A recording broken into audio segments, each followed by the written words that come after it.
श्रद्धालुओं, जय श्री कृष्णा, जय श्री राम, जय श्री राधे राधे, जय श्री महाकाल।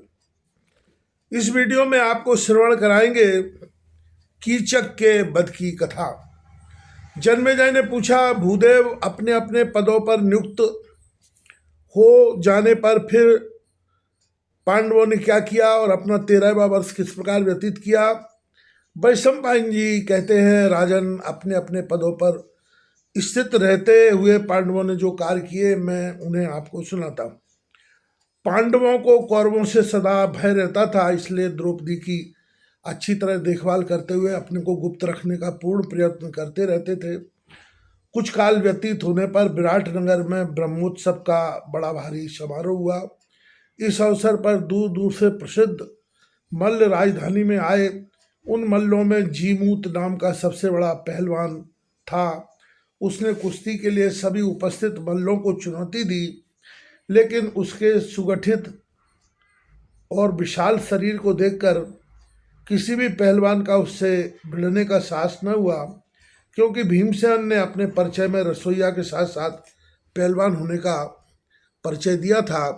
अतः राजा की आज्ञा से भीम उससे लड़ने को तैयार हुए और थोड़े समय में ही उसे परास्त कर दिया। भीम की इस विजय से राजा को बड़ी प्रसन्नता हुई। युधिष्ठिर के पास खेलने की चतुरता, सहदेव के सिखाए हुए घोड़ों की चाल, बृहन्नला द्वारा शिक्षित राजकुमारी का नृत्य व गान, नकल द्वारा सुखाए हुए बैलों को देखकर राजा विराट उन सबसे परम संतुष्ट रहते थे।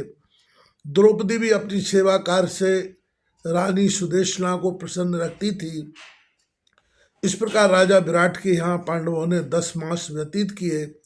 उसी समय एक ऐसी घटना घटी जिसने सभी पांडवों को बड़ा मानसिक दुख पहुंचाया। विराट का साला कीचक बड़ा पहलवान था, वह राज्य का सेनापति भी था। एक दिन कीचक की दृष्टि द्रौपदी पर पड़ी। द्रौपदी की सुंदरता देखकर कीचक उस पर मोहित हो गया और अपनी बहन से जाकर कहा, बहन, किसी भी तरह इस सुंदरी की प्राप्ति कराओ, अन्यथा मैं प्राण दे दूंगा। तब रानी ने द्रौपदी को किसी कार्य के लिए कीचक के घर में भेजा।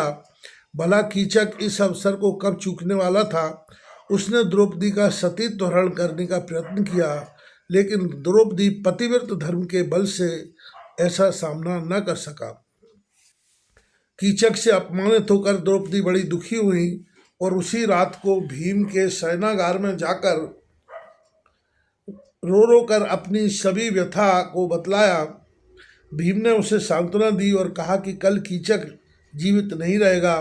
कल रात को तुम उसे नाट्यशाला में आने को कहो, वहाँ मैं उसकी कामना पूर्ण करूँगा।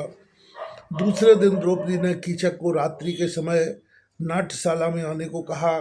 कीचक को बड़ी भारी प्रसन्नता हुई। उस दिन का एक एक पल भारी पड़ गया। रात आने पर अपने को खूब सुसज्जित कर, दिव्य सुगंधों का लेपन कर वह नाट्यशाला में गया। भीम वहाँ पहले से ही सफ़ेद चादर ओढ़कर सो रहे थे। कीचक ने अधीरता में जाकर भीम का आलिंगन किया। वह आलिंगन मृत्यु का आलिंगन था।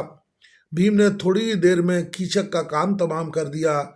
उसके हाथ पांव व अन्य अंगों को तोड़कर पेट में घुसेड़ दिया और अपने घर जाकर सो रहे।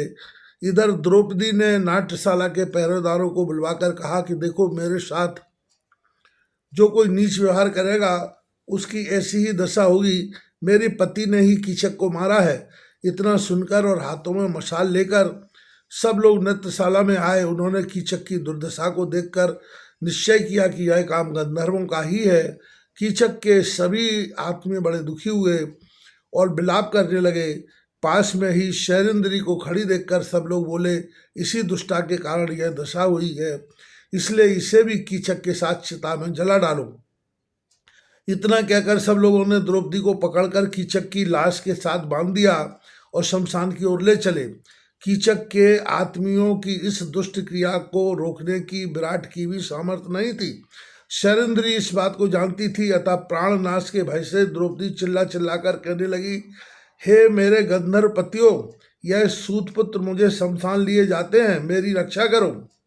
भीमसेन ने यह सब कुछ देखकर सुनकर अपना वेश बदल डाला और प्रधान द्वार से न जाकर एक गुप्त मार्ग से बाहर निकल आए और शमशान की ओर भागे। आगे जाने पर उन्होंने एक विशाल पेड़ उखाड़ लिया और कराल काल की तरह सूत पुत्रों को मारने लगे। इस अचानक ही इस आपत्ति के आ जाने से उन्होंने यह सब गंधर्वों की ही करतूत समझी और अपने प्राण लेकर नगर की ओर भागे। लेकिन भीम ने सबको मार दिया और द्रौपदी को बंधन मुक्त कर दिया और कहा कि प्रिय, तुम्हें कष्ट देने वाले की यही दशा होगी। तुम अब नगर को जाओ और मैं भी दूसरे मार्ग से महल को जाता हूँ। इस सब उत्पातों से विराट राजा भी बड़े भयभीत हुए और उन्होंने यह निश्चय किया कि हो गया कि यह सब उत्पात शैलेंद्री के रक्षक गंधर्वों का ही है। राजा महारानी के पास गए और कहा कि रानी,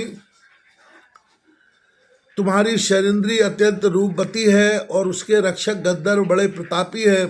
उसके यहाँ से तो नित्य प्रति ऐसे ही उत्पात होते रहेंगे, इसलिए तुम इससे यहाँ से जाने के लिए कह दो। इतने में ही द्रौपदी शमशान से वापस आ गई। रानी के पास आई महारानी सुदेशना ने राजा की आज्ञा सुना दी और कहा, शैलेंद्री, तुम्हारे गंधर्वों के अत्याचार से सब लोग बड़े भयभीत हैं, तुम कहीं अपना दूसरा आश्रय देख लो। द्रौपदी ने गिड़गिड़ाकर कहा, महारानी, मुझे अल्प समय के लिए राजा क्षमा करें, कुछ समय के पश्चात कोई अनिष्ट नहीं हो सकता। इतना कहकर रानी ने द्रौपदी को रहने की आज्ञा दे दी। इन सभी बातों को देखकर किसी का भी साहस न हुआ कि द्रौपदी को तनिक भी कष्ट पहुंचाए।